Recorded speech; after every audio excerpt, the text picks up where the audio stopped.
Welcome back. In this video, we're going to be diving into the Hexaflex Model, the foundation of acceptance and commitment therapy, or ACT. Now, who am I? I'm Sean Hardy, and I'm a licensed mental health counselor based in Fort Wayne, Indiana. And I love sharing what I've learned about ACT on my channel, ACT on Mental Health. Now, this video explores the ACT model, and it's ideal for mental health professionals, graduate students, or anyone that's wanting a deeper understanding of ACT. This video is broken down into two sections: the 6 core processes of ACT and groupings of processes within the ACT model. For more resources on ACT, check out my website, seanhardy.com, and the ACT training manual, Learning ACT by Jason Numa, Stephen Hayes, and Robin Walzer. The goal of ACT is to increase psychological flexibility, which is the ability to fully engage with the present moment as a conscious human being, and to choose actions that align with your values, whether that means persisting or changing behavior based on the situation. Psychological flexibility is cultivated through 6 core flexibility processes, which directly counteract the 6 inflexibility processes we discussed in the previous video. Each of these processes is a positive psychological skill that is introduced, modeled, and supported in therapy. Together, they form the foundation of ACT and serve as a blueprint for both intervention and the therapeutic relationship itself. What makes these flexibility processes so impactful is their adaptability. They could be scaled to individual therapy, group settings, or even relationships, making them deeply relevant to how we connect with others. In fact, the ACT model suggests that these processes should be reflected in the interactions between therapist and client, ensuring that the therapy itself models the psychological flexibility it seeks to instill. Ultimately, these 6 processes not only address psychological inflexibility, but also guide therapists in building effective, meaningful interventions that help clients lead more fulfilling lives. Acceptance is a cornerstone of ACT and is taught as an alternative to experiential avoidance. It involves actively embracing thoughts, feelings, and memories without trying to change or suppress them, especially when those attempts cause more harm than good. For instance, someone with anxiety is encouraged to feel their anxiety fully, without defense, and let go of the struggle to control it. But acceptance isn't the ultimate goal. It's a means to an end. By fostering acceptance, ACT helps people take meaningful, value-based actions. This is achieved through exercises that encourage clients to interact flexibly with avoided experiences. These exercises might look like exposure therapy, but the aim is to build willingness and flexibility, not necessarily to reduce emotional intensity. Acceptance also plays a crucial role in the therapeutic relationship. Therapists model acceptance by being open to their own difficult moments during therapy, creating a compassionate and non-judgmental space. This approach can extend to groups, families, or couples by fostering mutual compassion, which aligns ACT closely with compassion-focused therapies. Cognitive diffusion is one of the most unique and powerful tools in ACT. It helps us to undo fusion, or the tendency to take our thoughts literally and let them dominate our actions. In simpler terms, it's about creating space between ourselves and our thoughts so that we can observe them rather than being controlled by them. Unlike traditional CBT, ACT doesn't aim to change the contents of negative or distorted thoughts. In fact, research shows us that trying to replace these thoughts often reinforces them or makes them more prominent. Instead, ACT focuses on changing the function of thoughts, meaning their influence on our behavior, without needing to alter their form. For example, you can still think, "I'm not good enough," but learn to see it as just a thought rather than a truth that dictates your actions. Cognitive fusion occurs when thoughts are treated as literal facts. For instance, someone with anxiety might think, "I can't handle this," and act as though that's an absolute truth, avoiding challenges and opportunities. This creates rigid, automatic patterns of behavior. Diffusion, on the other hand, involves stepping back and observing our thoughts with curiosity. You might notice the thought, "I'm not good enough," and say, "There's my mind again, coming up with that story, I'm not good enough." This creates flexibility and allows you to choose actions aligned with your values instead of being driven by your thoughts. Diffusion techniques are incredibly versatile. You might repeat a negative thought aloud until it becomes just meaningless, like noises and words and sounds. You might visualize it as an object, shape, and color, or simply watch it like passing clouds in the sky.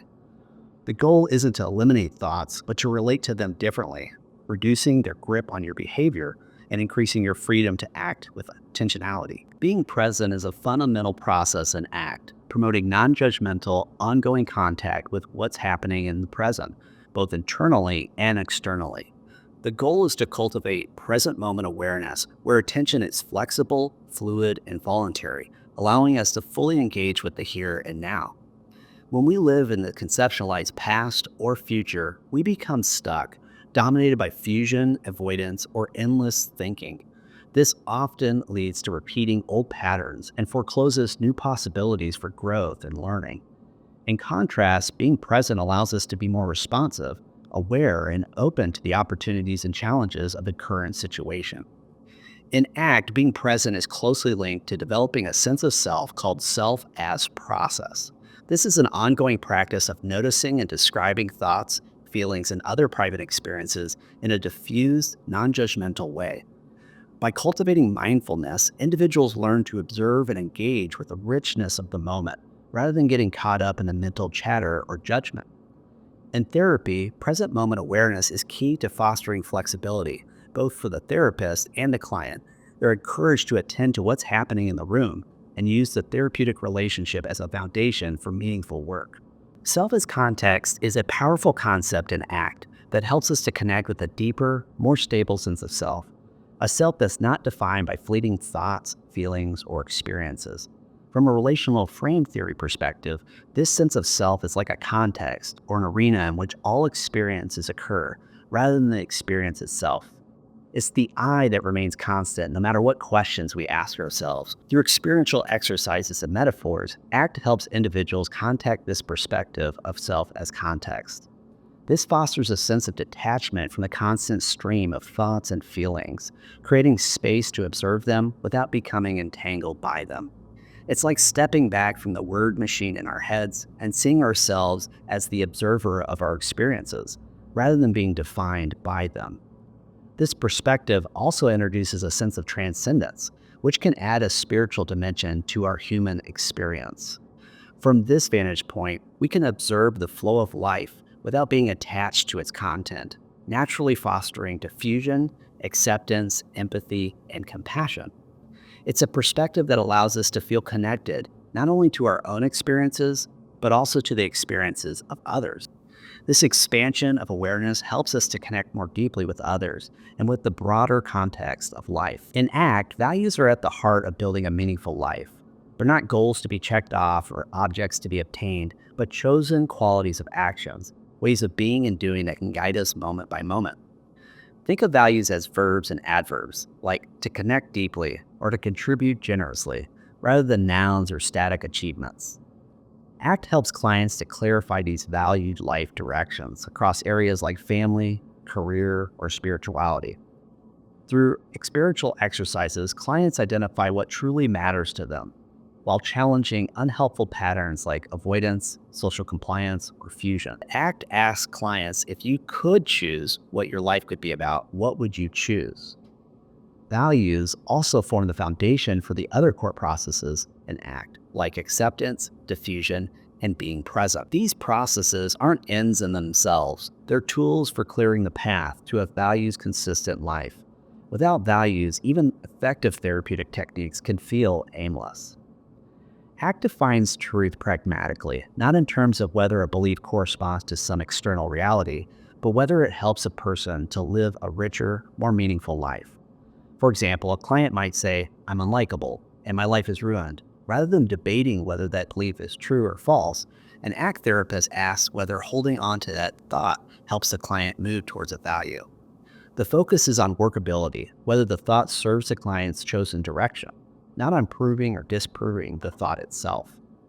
Because humans are inherently social creatures, values often involve connection and cooperation with others. Even aesthetic values, like bringing beauty into the world, tend to involve sharing and contributing to others' appreciation of beauty. This makes values work deeply relational, and essential for living a vibrant, fulfilling life. Committed action is about turning values into consistent, meaningful patterns of behavior. The word commitment comes from the Latin roots that means carrying something forward with purpose. In ACT, this translates to adopting a values-based life as a personal mission, continually building actions that align with what truly matters. A values-based mission isn't about being perfect, it's about being persistent. Slips and setbacks are inevitable, but they're also opportunities to make a new choice. Will you abandon your mission or recommit to it? Committed actions involve planning for these moments, structuring your environment to support values-based choices, and learning how to get back on track after a misstep. The 6 core flexibility processes in ACT are interconnected and target psychological flexibility, the ability to fully contact the present moment and adjust behavior in service of a chosen value. These processes can be grouped into 2 main clusters: mindfulness and acceptance processes, and commitment and behavior change processes. Mindfulness and acceptance processes include acceptance, cognitive diffusion, contact with the present moment, and self as context. Together, they provide a behavioral definition of mindfulness, which is fostering openness to experiences without unnecessary resistance or avoidance. Commitment and behavior change processes involve contact with the present moment, self as context, values, and committed action. These processes focus on identifying values and taking purposeful steps towards them. The 6 inflexibility processes can also be grouped into 3 pillars of inflexibility, representing response styles that hinder psychological flexibility. The closed pillar combines experiential avoidance and cognitive fusion, which limit behavioral variation. By narrowing options and reinforcing avoidance or rigid thinking, these processes restrict adaptability, making it harder to respond flexibly to life's challenges. The mindless pillar includes dominance of the conceptualized past and future, and attachment to the conceptualized self. These processes prevent conscious engagement with the present, making deliberate change more difficult by keeping attention fixated on rigid, unhelpful stories about oneself and others. The disconnected pillar encompasses unclear values and inactions, impulsivity or avoidance persistence.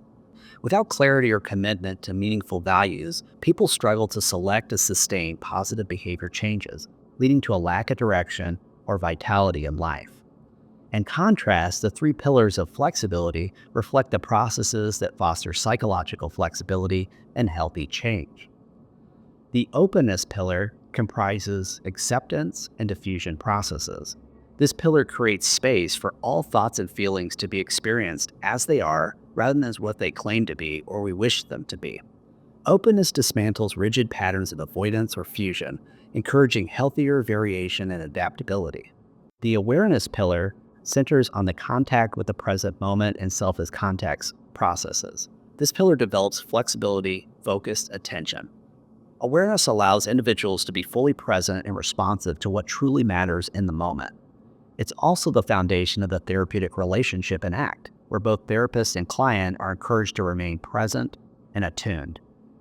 The engagement pillar is made up of values and committed action processes. This pillar promotes taking intentional, meaningful steps aligned with one's values. Engagement ensures that actions are purposeful and empowering, helping clients to build fulfilling lives while staying true to their mission. Let's recap what we've covered so far. So far, we've explored the 6 core flexibility processes and how they're grouped into 3 pillars of flexibility: openness, awareness, and engagement. These processes also fit into 2 overarching categories: mindfulness and acceptance processes, and commitment and behavioral change processes. Now that you have a deeper understanding of the model on which ACT is based, you're ready for an advanced overview of each of the 6 core processes, where I'll explain everything you need to know to start using them in sessions. Click the next video in our series, Learning ACT, to better understand how acceptance and willingness work together to combat experiential avoidance. Thanks for joining me today, and remember that your journey towards a more purposeful and mindful life begins with a single click.